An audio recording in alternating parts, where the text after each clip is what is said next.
Dr. Steve Tutty on clinical and forensic psychology, objectivity, and the importance of evidence-based evaluations. Recently, we caught up with Steve Tutty to better understand the difference between clinical and forensic psychology, as they are clear differences the public may not realize. Forensic and clinical psychologists may work behind closed doors, but their evaluation findings can affect some of the most important decisions that impact someone's life. It doesn't matter if the work is done for civil, e.g., autism, ADHD, twice exceptional, anxiety, depression, etc., or legal cases, e.g., personal injury. The role entails the exercise of scientific discipline and rigor, application of objective data, and a commitment to objectivity when forming a diagnostic opinion and best-case prognosis. Dr. Tutty has adhered to these principles while working in both clinical and forensic psychology roles. As a licensed clinical psychologist with more than 25 years of clinical and forensic experience, Steve Tutty has served individuals and families across multiple jurisdictions, including as a Washington state psychologist and Utah psychologist.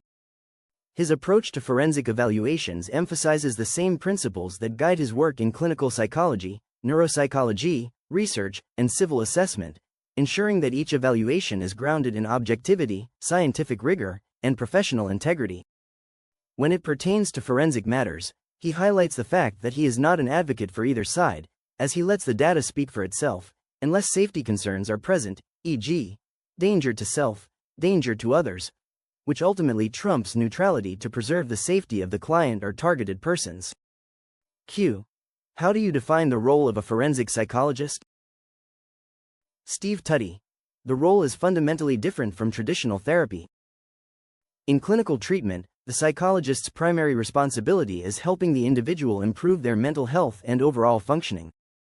In forensic psychology, the responsibility shifts to the court, whereby a specific scope of questions have been raised, e.g., nexus of the injury and identified neurological deficits.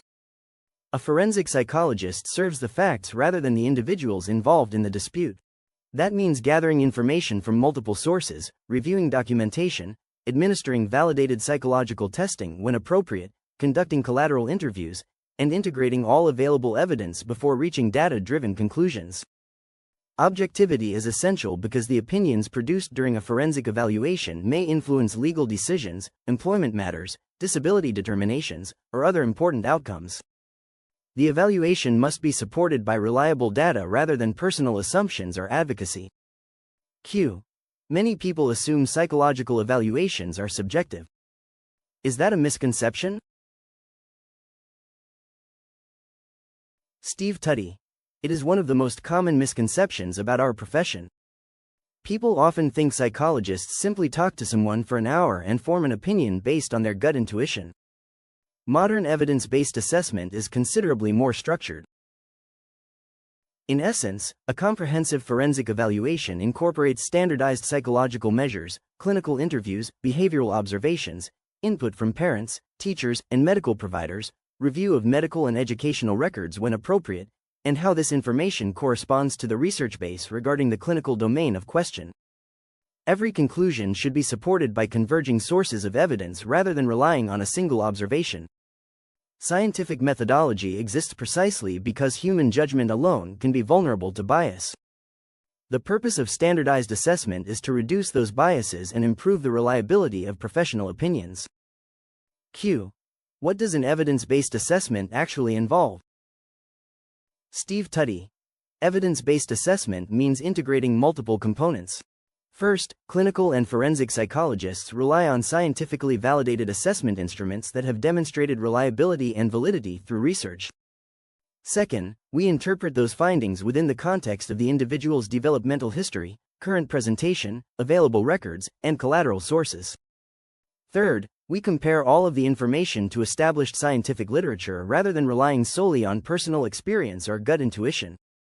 No single test determines the outcome of a clinical and forensic evaluation.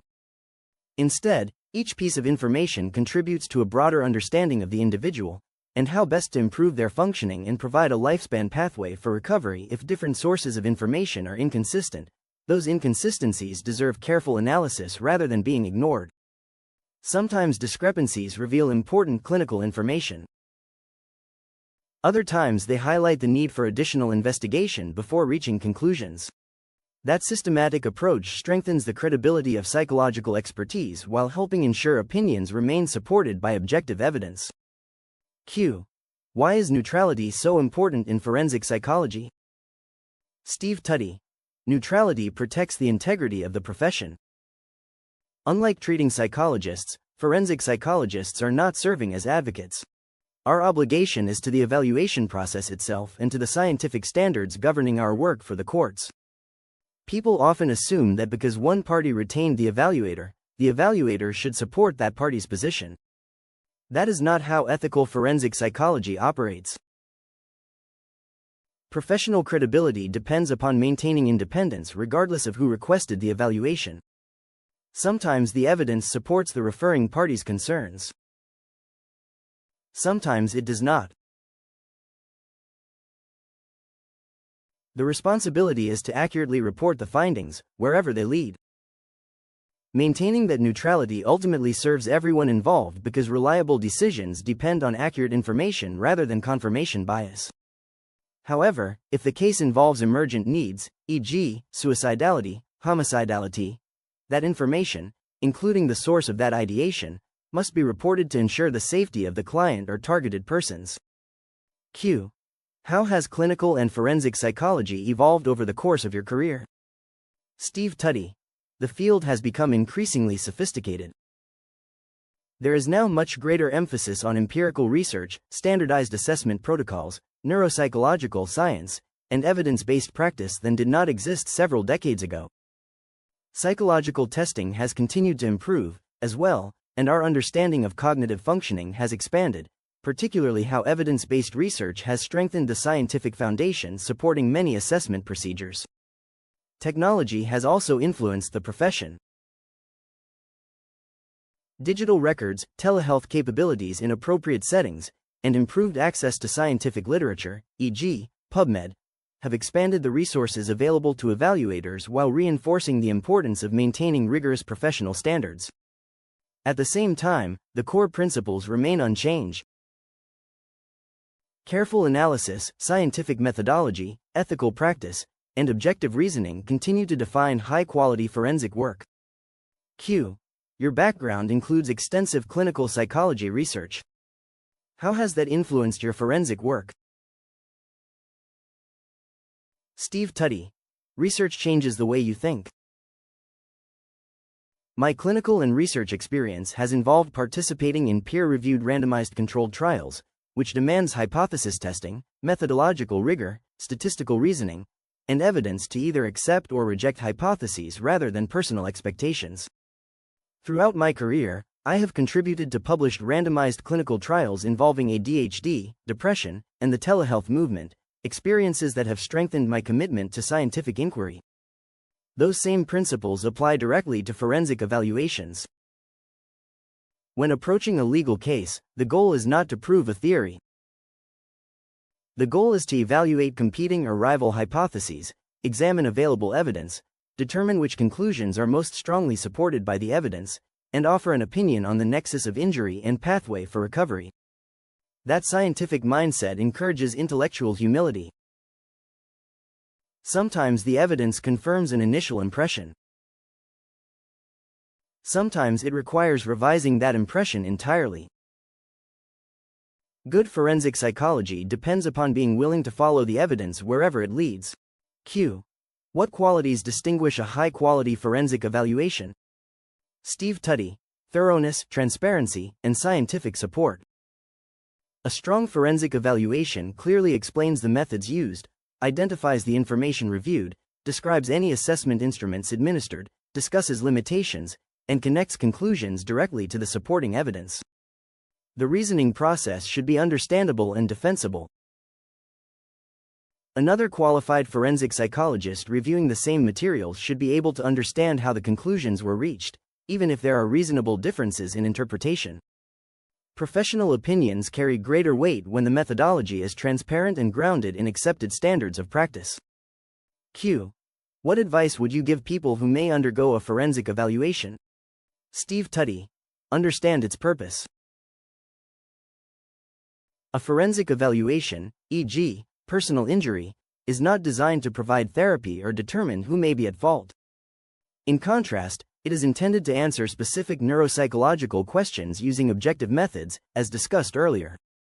It is therefore best that the individual being assessed put forth their best effort and avoid minimizing or exaggerating their symptoms for personal gain. The value of scientific objectivity.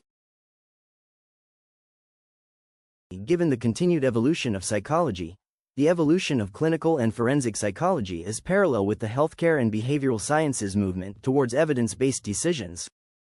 The profession continues to elevate its reliability of accurate scientifically supported opinion through empirical research, reliable standardized testing, and adherence to ethical guidelines. According to Steve Tutty, those advancements reinforce his originally held beliefs about professionalism through the application of objectivity as a professional obligation, through the use of scientifically based methodologies as foundational to proper forensic assessment, and through establishing and maintaining the true worth of psychological assessment by allowing for the use of independent and transparent practices while being based upon evidence. In an area where the evaluation of critical information can significantly affect the lives of individuals, the commitment to neutrality and scientific soundness defines excellence in forensic psychology.